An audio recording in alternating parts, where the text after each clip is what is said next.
안녕하세요. 세종몽땅부동산 정진숙입니다.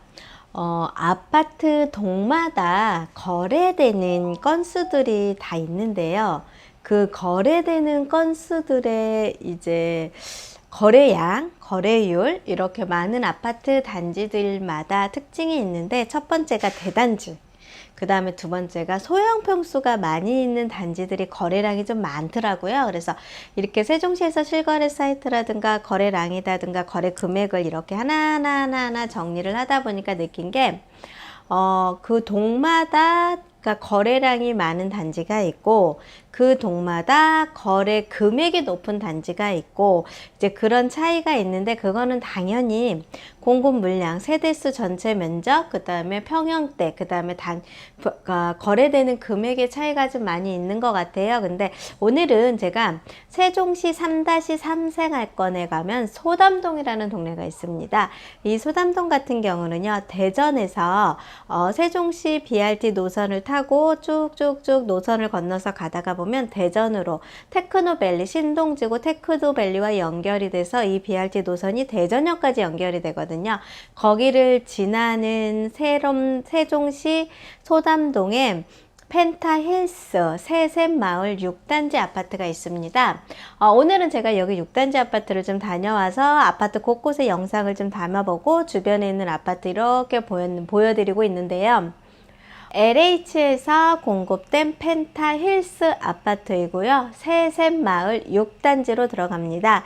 입주한 지 이제 2년차 넘어서 3년차를 달리고 있는 상태이기도 하고요. 그 다음에 여기가 대단지로 세팅이 되어 있습니다. 세대수라든가 그 다음에 면적 5구부터 시작을 해서 LH 같은 경우는 84가 최고 큰 타입이잖아요. 그래서 5구부터 시작을 해서 84 타입까지 세팅이 되어 있는 아파트이기도 하고, 이제 그 아파트 단지 도면 이렇게 좀 길쭉하게 나와 있으면서 대단지로 보시면 됩니다. 1522세대로 2017년 9월에 입주를 했습니다. 그러니까 지금 20년도 상반기니까 이제 3년차, 입주 연차가 3년차 되는 아파트입니다. 그래서 소담동의 펜타힐스 새샘마을 6단지 아파트는 25평형인 5구부터 시작을 해서 84까지가 최대 평수고요.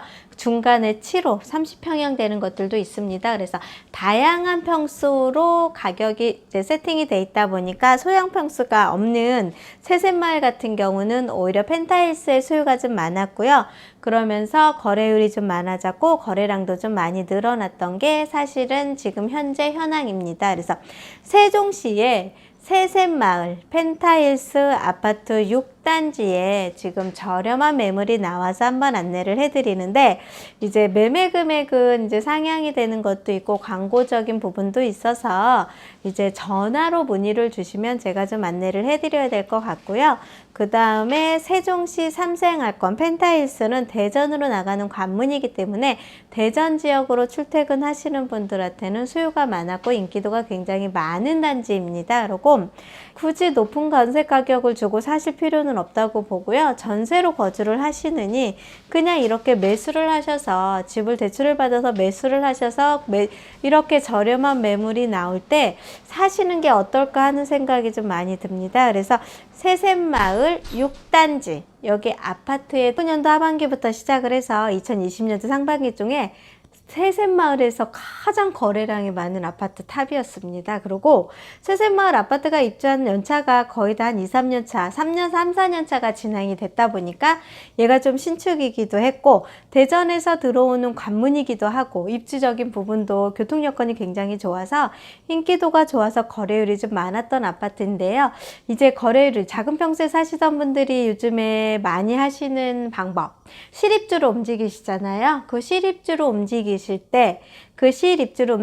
때 소형을 팔고 84 이상으로 갈아타시는 분들도 계시고, 그 다음에 5구를 팔고 84로 갈아타시는 분들도 계시잖아요. 그런 분들이 이제 그 지역으로 많이 움직이세요. 그 주변으로 이렇게 되면서 거래 좀 많이 형성이 돼 있던 지역이기도 합니다. 그래서 3생활권과 4생활권의 특징은요, 대전에서 많이 근접인들이 많이 들어오고 많은 호재들이 지금 준비가 되고 있습니다. 이제 사생활권의 지편리와 그 세셋마을이 연결된 도로가 이제 뚫렸거든요. 그 도로가 뚫리면서 첨단 벤처파크라는 회사들이 이제 세팅이 돼 있고, 거기 옆에 이제 벤처파크들이 이제 건물을 지어서 하나씩 들어올 텐데, 그 들어오는 회사에 근무하는 분들이 지금 많이 수요가 찾는 데가 4생과 3생입니다. 그 3-3 생활권 제 근접거리도 있고 4-1 생활권도 근접거리에 있고 지편리도 근접거리에 있는데, 건물이 완공이 돼서 들어오는 동안에 지편리 같은 경우는 사실은 매매하기가 좀 어려운 시장이 돼버렸어 보니까 이제 3생활권 3-3이나 3-2나 4-1 반곡동으로 많이들 매수세가 움직일 텐데, 그거에 대한 호재도 좀 있고요. 그리고 두 번째가 이제 대학교라든가 이제 연구동으로 많이 세팅이 되는 대학원들이 많이 들어오고 하면 근거리에 주거지를 많이 두시는 분들은 아마 3생활권 쪽이나 4생활권 쪽으로 많이 선호를 하실 겁니다. 그리고 가장 많이 선호하시는 분들이 대전 분들이세요. 대전에 거주하시는 분들이 출퇴근, 직주 근접으로는 출퇴근이 조금 용이하기도 하고요.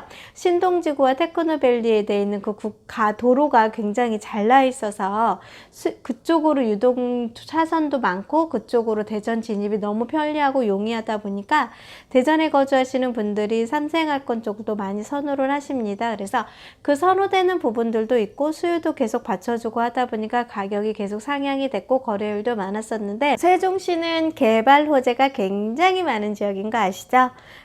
지금은 거래율이 조금 줄었고요. 그 다음에 거래 상황이 조금 주춤하기는 했지만 어쨌든 사회적인 분위기도 그렇습니다. 코로나로 인해서 이제 움직임이 조금 부자연스러워졌고요. 그리고 이제 주택 부분에 소유했던 분들의 그 세금, 그런 부분이 좀 무거워지다 보니까 실거주 하실 분들이 많이 들어오고 있는데, 그 실거주 하시는 분들이 이제 또 고민되시는 부분을 제가 하나를 캐치를 하게 됐더라고요. 그게 뭐냐?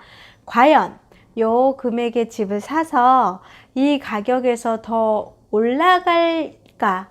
떨어질까? 그 불안감으로 인해서 매수를 선뜻 못 하시는 것 같습니다. 그래서 이제 그런 부분은 이제 차후적으로 보셨을 때 세종시가 인구 유입이 좀 높아지고 있는 시장이고, 그 다음에 이제 뭐 일거리가 창출이 되고 있는 시장이기도 하고, 그 다음에 신도시이다 보니까 도시의 쾌적성과 도시가 굉장히 거주하기 좋기도 하고, 그 다음에 여기 세종시는 행정중심 복합도시, 세종시는 대한민국이라는 지도 안에 딱 중앙에 있습니다. 이 중심에 있어서 직주거리로 모든 부산까지 2시간 내외의 모든 교통 여건이 갖춰져 있다 보니까 대한민국에서 움직이고 유동이 있고 산업적으로도 발전이 가능성이 있는 지역인 것을 감안을 하시면 과연 세종시는 어떠한 방향으로 바뀔지가 눈에 보이시지 않을까 하는 생각을 좀 해봅니다. 그래서 세종시에 아파트를 매수를 하시거나 매매를 하시거나 하실 때는 저와 상의를 좀 해보시고 고민을 해보시고 솔루션을 제시를 해드릴 테니까 오셔서 같이 고민을 해보시고 상담을 해보시면 어떨까 하는 생각이 들고요.